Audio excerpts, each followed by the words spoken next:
juste à me... Non, non, pas de problème.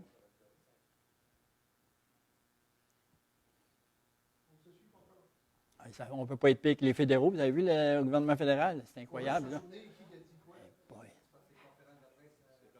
OK.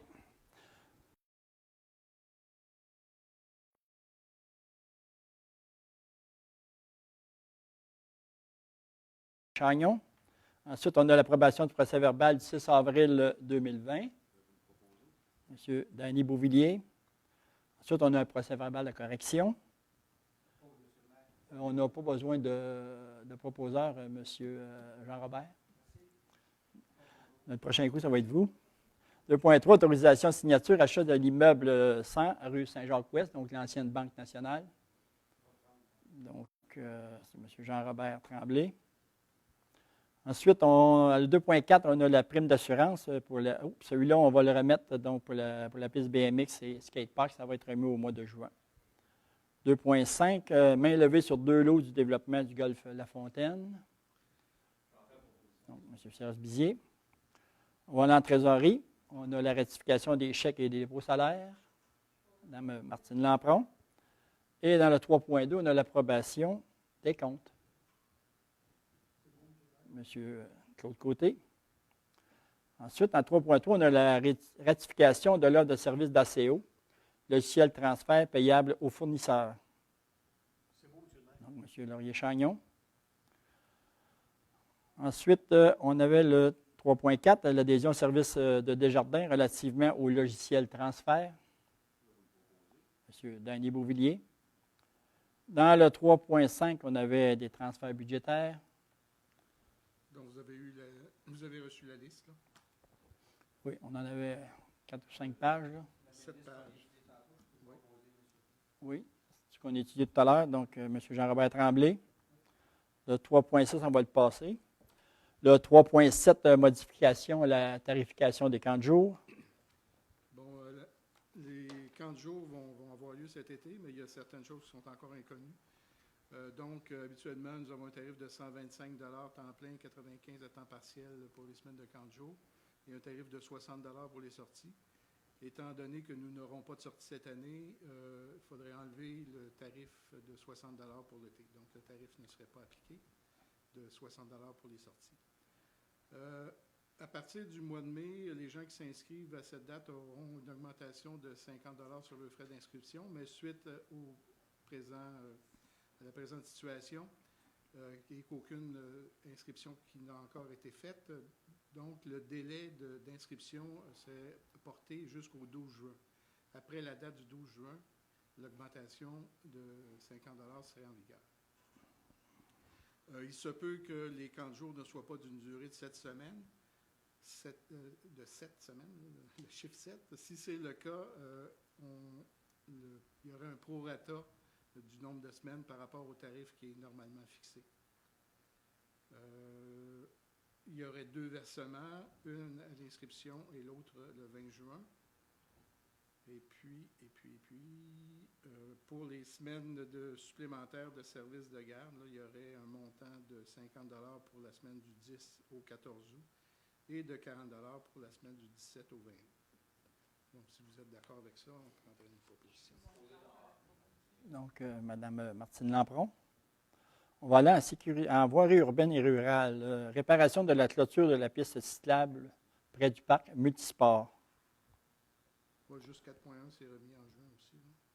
Oui, 4.1, oui. En bas d'un étudiant, oui, en juin. Donc, la réparation de la clôture.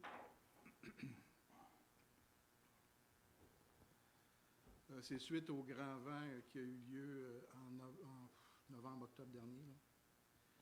Donc, le coût de la réparation serait de 10 305 plus les taxes qui seraient financées à même les revenus de l'assurance et pour la différence avec le surplus accumulé. Juste de l'autre côté. On va aller au 9.1, les matières résiduelles. Une offre de services relative au transport et au traitement des résidus verts et des branches pour 2020. Donc, avec M. Gaudreau. Donc, le tarif qui est soumis, c'est un tarif à à la pièce, là. Donc, le transport, c'est 140 du voyage quand ils viennent chercher les résidus par conteneur. Le traitement des branches serait facturé à 20 la tonne et le traitement des résidus verts à 75 la tonne métrique. Donc, à ces tarifs s'ajoutent les taxes au taux en vigueur. Si on compare avec les quantités de l'an dernier, là, on serait à peu près entre 35 et 40 000 pour cette année. Donc, M. Serge Bizier.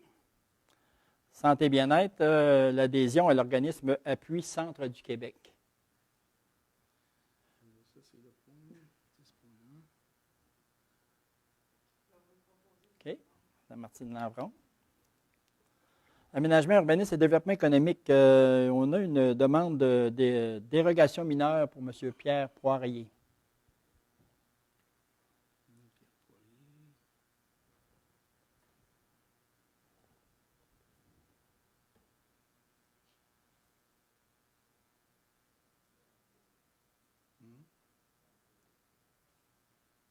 Ah oui, OK.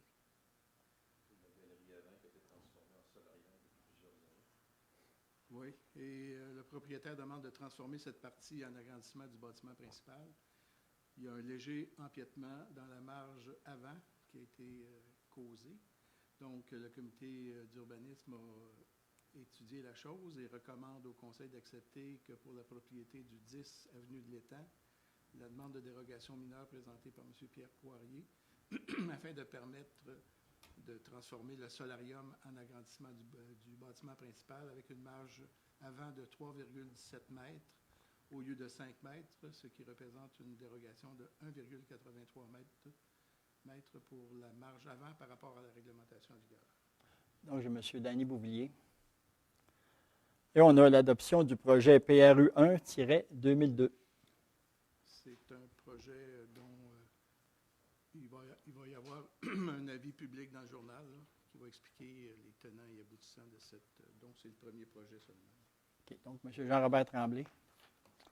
Sport, loisirs et culture, kiosque en chanson, directrice artistique. Donc, c'est pour Mme Ghislaine Fortin, qui, cette année, il n'y aura pas de kiosque en chanson à cause de la pandémie. Donc, mais elle avait tout de même fait le travail, une partie de son travail pour lequel on l'engage durant l'année. Elle avait trouvé les artistes et tout. Donc, on va lui payer cette partie-là. Puis l'an prochain, quand on recommencera, mais là, c'est supposé être les mêmes artistes. Donc, la partie qui sert pour trouver les artistes, là, le démarchage à faire pour ça, sera déjà fait. Donc, il restera l'animation et le restant. Donc, M. Laurier-Chagnon. Et ensuite, on a un avis du réseau de Biblio au Centre du Québec. Mauricie-Lanaudière, c'est un dépôt. Ça, c'est un avis qu'il nous avait envoyé sur Mario. Oui, pour expliquer que le service de livraison de documents à partir de la bibliothèque n'était vraiment pas conseillé. Là. Ça ne faisait pas partie des services essentiels et ça mettait peut-être en danger autant la clientèle que l'équipe de bénévoles qui travaille à la bibliothèque. Oui. C'est ça. C'est ça. Donc, correspondance, on a le restaurant Le Gourmet qui nous ont fait une demande. Une demande de table. Je peux ouvrir la demande, là, si vous voulez. Oui. Afin de respecter les nouvelles mesures du COVID-19, je voudrais apporter une mesure temporaire pour le restaurant Le Gourmet, qui est situé au 33 rue Saint-Jacques-Ouest à Princeville. Pour respecter la distanciation sociale, je voudrais installer sur le terrain de la fabrique 24 tables de pique-nique, donc propriété de la ville. Donc, il nous fait la demande de 24 tables de pique-nique pour respecter la distanciation de 4 mètres par table et pour éviter le 2 mètres trop facile à ne pas respecter. Donc, comme je lui avais expliqué, il faut qu'il fasse une demande quand même à la fabrique. OK.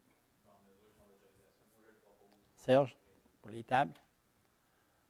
13.2, projet IGA Coop Princeville. Projet IGA Coop Princeville. Coop IGA de Princeville aimerait faire une collecte le 30 mai prochain sur le terrain de l'Aréna Princeville pour recueillir toutes les bouteilles brunes de bière vides consignées ainsi que les canettes d'aluminium consignées. Nous inviterons tous les citoyens de Princeville et environ à venir faire un don de leurs consignes et tous les argents ramassés de ces consignes seront remis à des organismes de banque alimentaire de Princeville pour venir en aide aux plus démunis. Nous aimerions avoir la collaboration de Princeville pour le terrain, avoir le terrain gratuitement, ainsi que des bénévoles pour la sécurité du terrain si possible. Cela aurait lieu de 9h à 16h le samedi 30 mai prochain. Nous voulons faire cet événement car beaucoup de demandes des citoyens sont faites pour vider leur garage des consignes et nous trouvons que faire un don de ces consignes permettrait d'aider plusieurs familles. Donc, c'est signé Suzanne Corriveau de IGA Coop Princeville. C'est beau. Martine, Madame Martine Lampron. Oui, mais les bénévoles, d'après moi, ils vont venir de l'organisme, qu'ils vont en avoir de l'organisme qui est... on peut y aller aussi leur donner un coup de main, là. Mais j'ai l'impression qu'il va y avoir des bénévoles aussi de l'organisme, là. Mais c'était correct. On l'avait-tu pris, la résolution? Oui, c'est Martine. C'est Martine, oui, c'est vrai. Donc, 13.3, on a une demande de résidents du secteur La Fontaine, sécurité routière. Donc, on a parlé avec les gens du secteur, c'est la semaine passée, avec Mme Francesca Auger. Et puis, on s'est entendu là, sur différentes choses à faire. C'est sûr que nous autres, on va avertir les policiers qui fassent un peu plus de surveillance dans ce coin-là, mais comme ça arrive souvent, là, quand il y a de la vitesse dans ces rues-là, c'est souvent les gens qui demeurent là. Donc, il va y avoir une surveillance accrue dans cet endroit-là. Puis, la meilleure chose quand il y a de la vitesse de même dans les rues, c'est d'être capable d'avoir le numéro de licence de l'auto, ou bien donc sa couleur et sa marque, là, parce que c'est souvent les gens qui restent tout près de nous autres qui font de la vitesse, c'est les gens qui restent là, parce que les visiteurs qui vont dans ces rues-là, habituellement, on va pour visiter, donc ils vont tranquillement. Donc, habituellement, ça s'arrange bien. Quand on est capable d'avoir ça, on avertit les policiers vont voir ces gens-là, et puis là, ils les avertissent qu'ils vont faire de la surveillance, puis ils les connaissent. Donc, habituellement, c'est assez efficace. C'est ce qu'il y a de meilleur. Mais sinon, on va regarder pour autre chose, mais on va commencer par ça. On en avait parlé avec les gens, là, puis ils étaient bien d'accord avec ça. Donc, ensuite, on avait une demande de don et commandite de M. Jules Pellerin, mais lui, M. Pellerin, c'est ni plus ni moins qu'un site de patrimoine de Princeville, mais on a déjà, nous autres, à Princeville, notre propre organisme qui est Patrimoine de Princeville. Donc, on fait déjà un soutien, donc on n'en fera pas un deuxième. Vous êtes d'accord? Oui. Donc, on va... Oui, la demande est refusée, la demande de M. Pellerin. Ensuite, dans l'hiver, on avait une période... c'est-à-dire, j'avais une question de M. Nicolas Dufresne qui nous demandait où on était rendu avec le bac brun à Princeville. Le gouvernement là, nous a extensionné la période. Là, on a jusqu'en 2022. Mais la MRC de l'érable, avec 4 autres MRC au Québec, on a fait partie d'un projet pilote. On appelait ça le TMB. C'est le tri biomécanique des matières résiduelles. Là, présentement, la façon que ça pourrait... Donc, si jamais on aurait un bac brun, donc on aurait le bac vert, le bac gris et le bac brun. Nous autres, cette étude-là, elle a été faite. On avait le bac vert encore, puis on avait le bac gris. Le bac gris arrivait dans un endroit, dans une usine, et puis là, le camion, lui, il vidait tout ce qu'il y avait. Et ensuite, il y avait des appareils qui faisaient le tri. Donc, c'était nous autres, on appelle ça des trommels, là, mais c'est des gros cylindres. Et tout est envoyé dans ça. Ils prennent une chargeuse, ils envoient tout ça sur les tapis roulants. Et puis, à mesure que ça s'en va, le tri est fait. Puis, rendu à l'autre bout, mais ce qui n'est pas, des matières compostables, ça en va dans un conteneur et lui, il va être enfoui. Puis, toute la matière compostable, on fait du compost avec. C'était vraiment bon. Ça a été prouvé même à la ville de Chicoutimi. Ils ont pris des bacs verts. Et puis, c'est-à-dire, ils ont pris le bac brun, le bac vert et l'autre. Et puis, ils ont fait un deuxième coup sur le bac gris. Ils ont emmené tous des chargements là. Puis, ils ont passé dans ça. Puis, il a sorti beaucoup de matière compostable, même si les gens avaient déjà le bac brun. Donc, dans le bac gris, quand même, que tu as un bac brun, il y en a encore beaucoup. Mais là, on attendait, c'est des affaires de subvention, on va avoir une décision à prendre. Mais de toute façon, si on ne s'en va pas dans ce sens-là, les bacs bruns, on va les avoir pour 2022, on va se conformer. Mais si jamais on décide, parce qu'il y a, là, présentement, le projet il se fait avec la MRC de Nicolet et la MRC de Bécancour. Là, après ça, quand les études seront terminées, on va voir où on va avoir une décision à prendre, mais ça devrait, on ne se le cache pas, ça fait 3 ans que le projet est en marche. Il y avait aussi la MRC de Lillet et puis il y avait une MRC sur la Côte-Nord. Donc, on devrait avoir des résultats à l'automne. Après ça, parce que c'est trop une question de subvention, mais c'est même dispendieux, là, ça. Puis après ça, on va regarder où on va s'en aller. Parce qu'il y a toutes sortes de choses à regarder. Il y a du transport, il y a toutes sortes d'affaires. Parce que ça prend les terrains, ça prend beaucoup, beaucoup d'investissement. Mais on va voir ça avec un projet comme ça, c'est parce qu'on enlèverait le bac brun, on aurait juste notre bac gris et le bac vert qu'on a présentement. On n'aurait pas un troisième bac. C'est un projet qui se fait en Europe beaucoup, là, puis ça fonctionne très bien en Europe. Donc, c'était ça pour M. Dufresne, là, sa question. Donc, si 2022, on va récupérer les matières compostables. Donc, est-ce qu'il y avait des questions, les conseillers, conseillères, Dany, Jean-Robert, Serge? Donc, là-dessus, on va terminer notre séance de conseil. Ça va me prendre Mme Martine Lampron. Puis, là, c'était une première pour nous autres, là, sur le Facebook de la Ville. Mais on vous attend au mois prochain parce que j'ai l'impression que le mois prochain, ça va être encore la même chose parce que les hôtels de ville, on est encore fermés. Puis, les premiers fermés vont être les derniers ouverts. Donc, on était dans les premiers fermés. On est comme tout le monde. On travaille au jour le jour, tout dépendant de ce qui se décide à 1 heure. Là. Des fois, souvent, ce qui décide le lundi, ce n'est pas la même affaire le mercredi. Donc, on est obligé de revoir notre façon de faire. Mais pour ce qui est des loisirs et tout ça, on travaille là-dessus. Donc, merci aux gens à la maison. Puis merci aux conseillers, Madame la conseillère, M. Jouer. Et ça va être à la prochaine.